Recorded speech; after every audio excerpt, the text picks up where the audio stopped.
to know your wealth profile. If you think about what you're doing today and what you were doing 5 years ago, it's probably something completely different. And 5 years from now, it's highly likely you'll be doing something completely different to what you're doing today. So that becomes interesting when you define yourself by what you do, because that means every few years you change. But what doesn't change is who you are, the integral part of who you are. And so what the wealth profile process does, that's been produced by Roger Hamilton, it's based on the Ching, which is a 4,800-year-old manuscript, and that there are 8 paths to wealth. And it doesn't matter whether it comes out of the Myers-Briggs test or a disc profiling test. All of those tests actually come from the Ching, the Tao Te Ching, the Book of Changes in English. What are those 8 paths to wealth? Okay, well, we have up here the creators. Okay, the creator is the people that obviously have lots of great ideas. Their question is what? Okay, so great thing about creators, they're great at starting things. Fortunately, terrible at finishing them, because before they've got the thing in place, structure, they're on to the next big great idea. So how do we make sure the creators capture their wealth? Well, they may require somebody else like a supporter. So to give you an example, one of the most famous creators around, of course, is Bill Gates.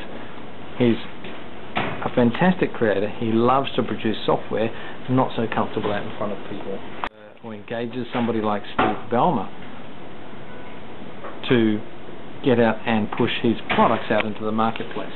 Steve Ballmer doesn't create anything, but he loves to talk to people. He loves passionate to driving people to get what they want. So the two of them together are following their flow in what they're naturally good at. And this is really important, because every single person is born with a natural talent. And somewhere along the line, that natural talent gets programmed out of them. So if you can rediscover, in most cases, because most children know what they love, you can see it. Big smiles on their faces, and the minute they start doing something they don't like, they're crying. In this process of rediscovery, we may have somebody over here like a star, say Martha Stewart. Okay, so made it very big by signing up with Kmart in the United States and created a billion-dollar empire. Now, one of the problems that entrepreneurs have is that once they've actually created a deal of success or a lot of money, is they may actually start to do things outside their natural talent or their flow. Okay, so in this case, we could come down here to a trader, and a trader is somebody like George Soros. Okay, and George Soros, which is an earth process or autumn energy, okay, they have a natural talent in terms of having a sensory input. They've got great timing. So the people down here are the people that you ask the question when, timing. So here's Martha Stewart doing very well as a star. She's a people person. She's getting out there, and she decides to dabble outside the flow and starts doing trading. And as we now know, she ended up facing charges of insider trading and eventually ended up in jail. Okay, another good example of somebody who moves outside their flow from success would be someone like Steve Jobs. Steve Jobs, of course, with Apple. He had a fantastic product many years ago, Apple II, and he was trying to also be the CEO of the company. As we mentioned before, creators are great at starting things, terrible at finishing them, and they tend to micromanage the company. So his company was quickly going down the tube, even though he had a great product. So he ended up actually losing his company when he actually found a CEO to actually run the company to keep it going. Steve Jobs was fired out of his company, so then he goes on to create a company called Next, and of course Pixar.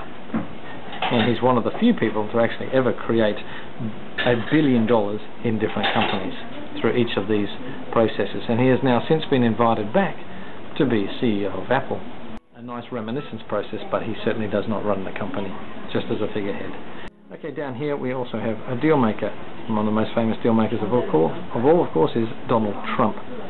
Okay, this person here is great at putting people together with certain projects at the right time. Now we've actually completed this side down here, we could actually split this up. This is actually, imagine this is a pyramid, and I've already given you the what, I've given you the when, These people over here are known as the people. That's the who. Okay, so basically, when you're looking at the stars, they're all about people, supporters, once again supporting people like Bill Gates, and deal makers putting the right people together with the right time, with the right project.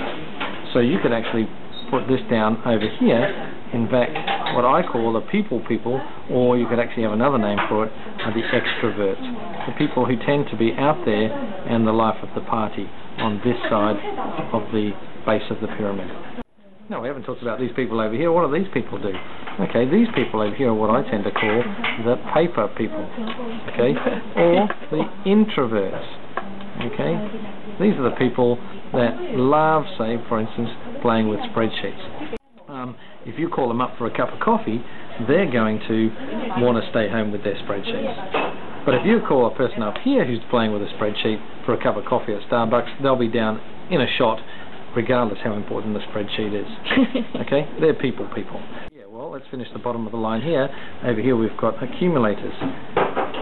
Okay, and the most famous accumulator of all is, of course, a name by the name of Warren Buffett. Okay, so what's interesting about these people, by the way, the richest man in the world, the creator, Bill Gates, the second richest man in the world, doesn't create anything. He just buys companies. Warren Buffett, notice, created their wealth in two completely different paths. So, what is it about these people down here again? It was the when. So, Warren Buffett, he's about time in the market. He's a buy and hold person. Okay? George Soros, he's also about timing, but he's about timing the market. So, buy low, sell high. And lastly, you've got the deal maker, which is doing the deal at the right time. Here we have people we call lords and mechanics. People are fairly quiet behind the sorts of people. John Paul Getty, the Rockefellers, Rothschilds, they actually control big empires from behind. They may not actually own the building, like an accumulator may own the company or own the building.